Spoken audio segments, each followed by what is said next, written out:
të kuvendit ta shpërndoj dhe të shkohet në zgjedhje brenda 45 ditëve nga momenti i shpalljes së zgjedhjeve të jashtëzakonshme. Që të vërteta zgjedhjet po kërkohen nga PDK-ja, koja po përmenden edhe data 7 dhjetori, 14 dhjetori, si mundësi për të shkuar në zgjedhjet të re. Jemi të gatshëm gjithmonë edhe për atë opsion. Ne duam që ta formojmë qeverinë Kurti, por në rast se nuk ka një gatishmëri dhe një vullnet politik, atëherë ne do jemi të gatshëm dhe kemi thënë qysh në krye të herës që duam të shkojmë në zgjedhje. Dhe jemi të parët që kemi vënë theksin tek zgjedhjet e jashtëzakonshme në mungesë të dashur të shkoni edhe në dy palë zgjedhje. Si ide, ishte paraqitur nga vetëvendosja, pikërisht. Dy palë zgjedhje si me 12 tetor, edhe të jashtëzakonshme, edhe ato lokale. Krya e mundësit. Ja, ishte kryer, po e qartë. Ajo mund të ketë qenë një opsion, tani më nuk mundemi të mbajmë zgjedhjet e jashtëzakonshme për ditën e ballotazhit me 9 nëntor, për shkak të afakteve kushtetuese, të cilat lidhen, po themi jo më vonë se 45 ditë, ndërkohë që ne jemi të gatshëm për cilin do plan. Por plani A i ynë është formimi i qeverisë. Nuk është plani A zgjedhjet e jashtëzakonshme. Plani B janë zgjedhjet e jashtëzakonshme, por me theks të posaçëm që ne asnjëherë dhe besojmë që ne sigurisht që do të jemi fitues prapë të atyre zgjedhjeve kur do që të mbahen ato në dhjetor, nëse mbahen eventualisht, dhe a mund ketë frikë duhet të kenë partitë opozitare nga rënja e tyre. Të kundërtën, në fakt, e thonë partitë deri djeshme opozitare, do të ketë rënje të vetëvendosjes për këtë blokad, për këtë situatë blokade që ka ndodhur. Tash disa muaj të Qërolli.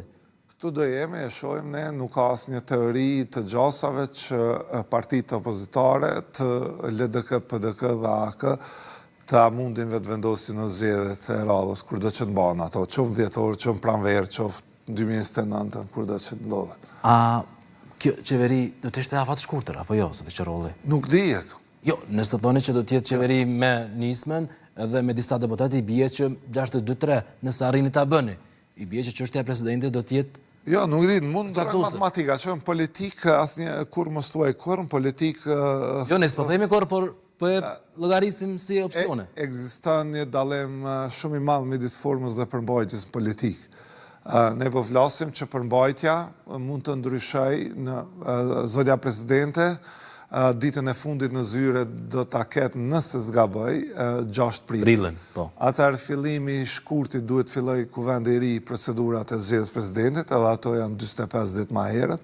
Kështu që mund ndryshojë, nuk e përjashtoj mundësinë që mos shkohen zgjedhje për ta zgjedhur, po siç nuk e përjashtoj mundësinë tjetër. Prandaj thash dallimi mes formës së përmbajtjes. Edhe duke parë këtë situatë. Mund të ketë një çastat morale janë për qeveri të shumicës së thjeshtë. Unë tash jam politik dhe nuk parapëlqej me fol hipotetikisht, por në rrethonën që unë po ju paralajmëroj, është e mundur që të kemi president të ri pa shkuar në zgjedhje, siç mund të kemi, sepse asnjëherë në historinë politike të Kosovës, sidomos të periudhës post-pavarësisë, nuk është shkuar në zgjedhje për mungesë të presidentit. Edhe në rastet kur kemi pas shkarkimin e zotit Sediu, edhe shkarkimin e zotit Pacolli, e dini që janë bërë përpjekje kolosale që të gjendet një konsensus dhe është gjetur. Dhe mund të ketë prapë situatë të tillë, pavarësisht që numri tani juve ju duket utopik. Nga 61 po flasim për 80.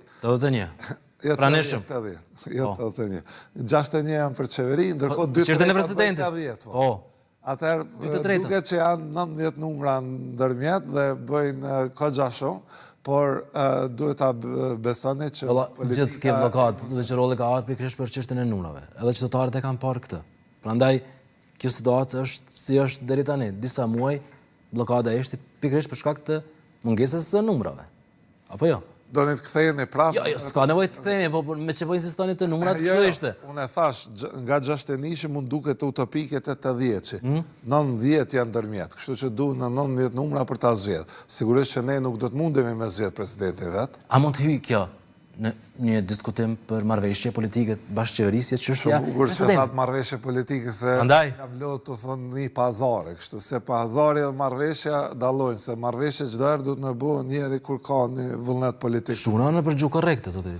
Jo, absolutisht, ju përgëzoj për gjuhën e juaj korrekte dhe gjuhën e juaj politike, po jo gjuhën e tregut hapur ku bëhet trampa. Domethënë po flasim ne për një parti politike që ka dëshmuar pjekuri institucionale për qeverisë me dur të pastërta dhe për qeverisë me mënyrën më të drejtë mundshme në 26 vite të periudhës së posçlirimit të Kosovës. Kështu që ne duam të ndërtojmë një konsensus politik me një mirëbesim, sigurisht me një marrëveshje politike, e cila është win-win, sepse ka në marrëveshje politike nuk ka fitus humс, ka në zgjedhje fitus dhe hums, siç do t'ja u dëshmojmë nëse do të ketë zgjedhje në dhjetor, me qenë se po keni dëshirë me insistuat që ne do t'jemi fitus dhe ata humс, ndërkohë që në marrëveshje të koalicionit ka fitus, secili me peshën dhe fuqinë e tij politike.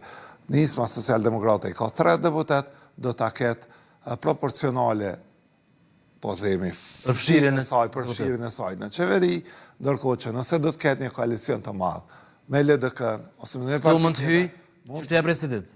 Sigurisht, janë të hapura gjitha opsionet, këtu nuk duhet, prandaj unë po shoh një çudi se mund të ndodhë ndonjë apokalips, jo, është një pjekuri politike e partive të cilat negociojnë për çështje të arrirë, dhe çështja e arrirë në këtë rast është themelimi i qeverisë dhe eventualisht zgjedhja e presidentit të ri të Republikës në muajin shkurt mars, por jo më vonë se 6 prilli. Zgjedhje patëm me 12 tetor, ato lokale, zot Qerolli, ju si vetëm do se fituat në 3 komuna pa balotazh, jeni në 10 të tjera në garë për